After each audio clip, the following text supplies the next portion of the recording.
गुरु भक्ति योग।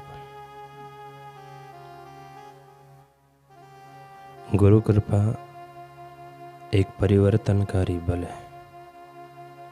जहाँ गुरु कृपा है वहाँ विजय। आचार्य के पावन चरणों की पूजा करने में और उनके दिव्य आदेशों का पालन करने में ही सच्चा जीवन निहित है। गुरु भक्ति योग के निरंतर अभ्यास द्वारा मन की चंचल वृत्ति को निर्मूल करो। इस श्लोक के आपके जीवन का परम ध्येय और लक्ष्य अमृत प्रदान करने वाली गुरु कृपा प्राप्त करना है। गुरु की सेवा करते समय श्रद्धा, आज्ञा पालन और आत्मसमर्पण, इन तीनों को याद रखो। गुरु सेवा के आदर्श को अपने हृदय में गहरा उतर जाने दो। कुसंग में से अपने मन को अलग करो और जो पूर्णता के प्रतीक है, सत्यवेता है, सार्वत्रिक प्रेम के केंद्र और मनुष्य जाति के नम्र सेवक है, ऐसे गुरु के पावन चरणों में अपने मन को लगा दो। सच्चा साधक गुरु भक्ति योग के अभ्यास में रत रहता है।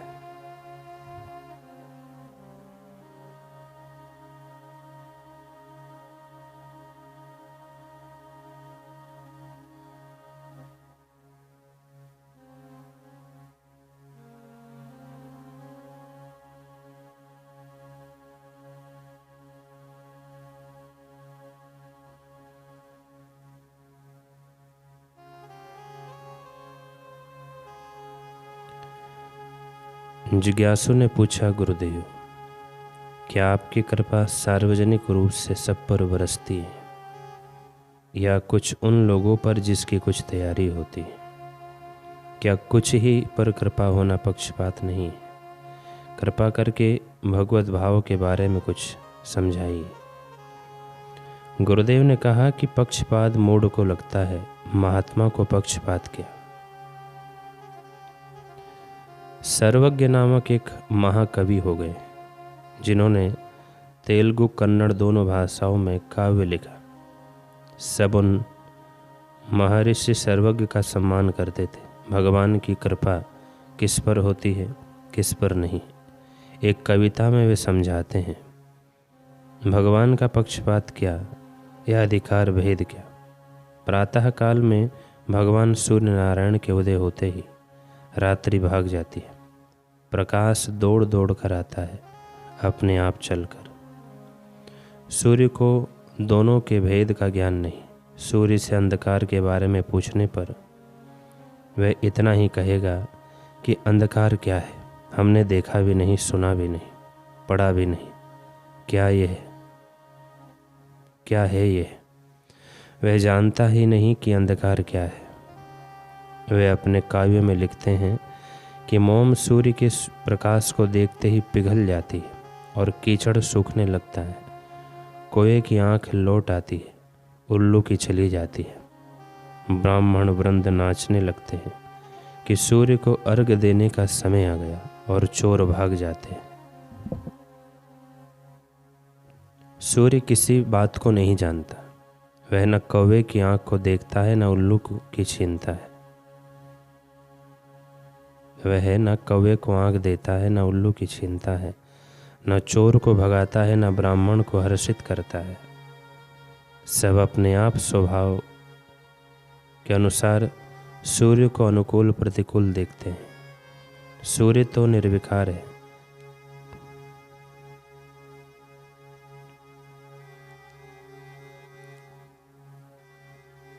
एक प्रसंग सुनाता हूँ, सुनो। विष्णु दरबार में सजे धजाए डिग्री वाले भक्त बहुत थे। सबको ऐसा लगता था कि हम नज़दीक हैं, हम नज़दीक हैं, परंतु क्या पता वे निकटता के अभिमान से कितनी दूर रहते थे।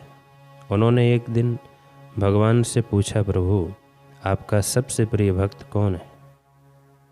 उन्होंने सोचा था कि भगवान उनमें से ही किसी के विषय में बोल देंगे, वह हमें सबसे प्रिय है। परंतु भगवान ने कहा, थोड़ी देर बाद बताएंगे। हमने कभी सोचा ही नहीं इस बारे में कि कौन प्रिय है। एक दिन सब भक्तों के बीच भगवान बैठे थे। सभी बड़ी डिग्री वाले लोग थे। वे सब अपने अपने विषय में बड़ा बड़ा कर बोल रहे थे। अचानक भगवान के पेट में दर्द हो गया। भगवान लीला करते हुए चिल्लाने लगे, हाय हाय, मरा, अरे ये तो ज़्यादा दुख देने लगा है। सब लोग सुनते ही भागे। कोई वैद्य लाता है, कोई डॉक्टर, कोई हकीम।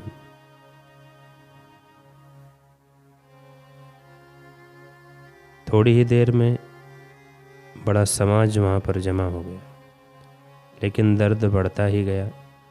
अभी मरता, अभी मरता, हाय हाय। भगवान ऐसे विलाप कर रहे थे। और डॉक्टर हो तो ले आओ, किसी के इलाज से फ़ायदा नहीं हुआ। दर्द घटने का बजाय बढ़ता ही चला जा रहा है। इतने में एक नया हकीम आया। सोचा कि भगवान को अच्छा करने से और भी बहुत मरीज मिल जाएंगे। हकीम ने कहा, इस रोग को हम जानते हैं, बहुत खराब रोग है, मगर इस रोग को हम अच्छा कर सकते हैं। सब ने कहा, क्या रोग है, कैसे ठीक होगा? हकीम ने कहा, महान विचित्र रोग है, नया रोग है।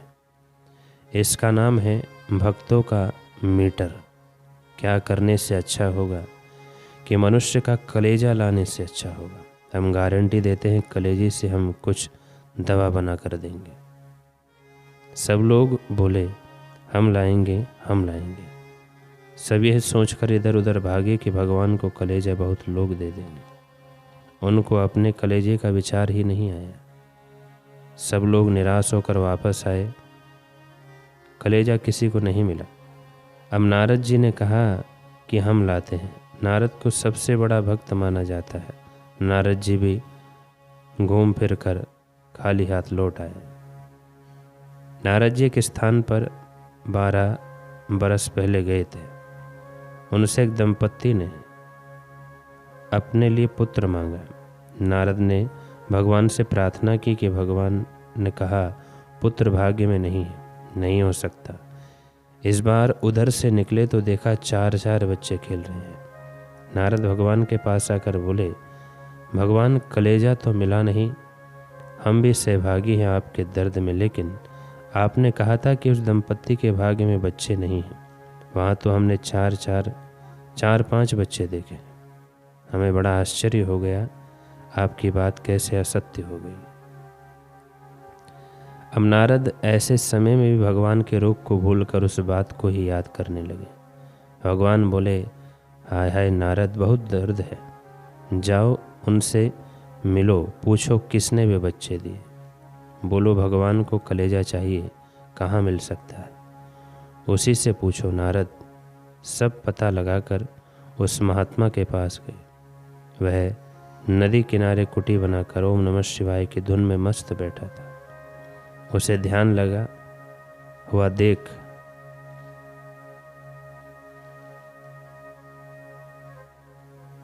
नारद जी थोड़ा रुक गए। ध्यान भंग करना शास्त्र में मना है, इसलिए नारद जी वीणा बजाते बहुत काल खड़े रहे। ध्यान से उठने पर सामने नारद जी को देखकर भक्त ने पूछा, नारद जी तुम क्यों आए हो? नारद जी बोले, भगवान के पेट में बहुत दर्द है, मनुष्य का कलेजा चाहिए पर मिलता ही नहीं।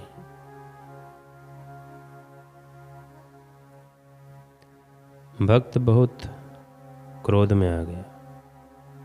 अरे मूर्ख, तुमने क्यों इतनी देर की? इतनी देर से खड़े हो, फाड़ कर लेकर क्यों नहीं गए मेरा कलेजा? चलो अभी चलो। वह नारद जी के साथ भगवान के पास पहुँचे। उसने तभी कलेजा फाड़ कर दे दिया। लो भगवान। भगवान ने कहा, बस अच्छा हो गया। वे बोले, सब लोग हम भगवान के बड़े भगत हैं, बोलते हो, लेकिन कलेजा तुम में नहीं था क्या?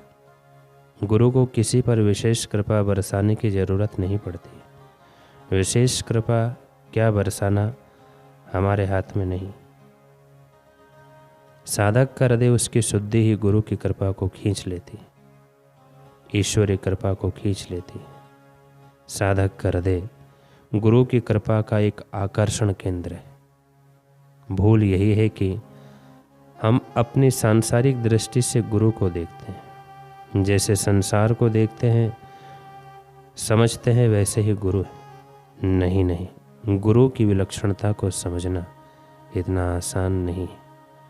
गुरु को तुम ऊपरी भक्ति या दिखावे से ठग नहीं सकते, और ऊपर से तुमको लगे कि गुरु को मैंने ठग लिया, यह तो भ्रांति है, छलावा है।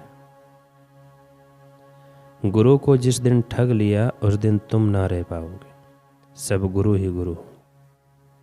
तुमने कहा कि कृपा समान होती है या पात्र को देखकर, तो जिस दिन से गुरु ने तुम्हें स्वीकार किया उसी दिन से कृपा मैया तुम्हारे कृतार्थ करने के लिए तुम्हारे द्वार पर खड़ी हो जाती है। बस अपना दरवाज़ा खोल दो ताकि गुरु की कृपा अंदर प्रवेश करे।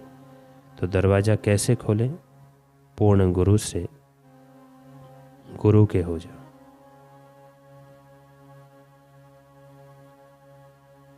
यही एकमात्र उपाय है कि पूर्ण रूप से उनकी शरण में चले जाओ, उन्हीं के हो जाओ। इसके सिवाय कोई और उपाय नहीं।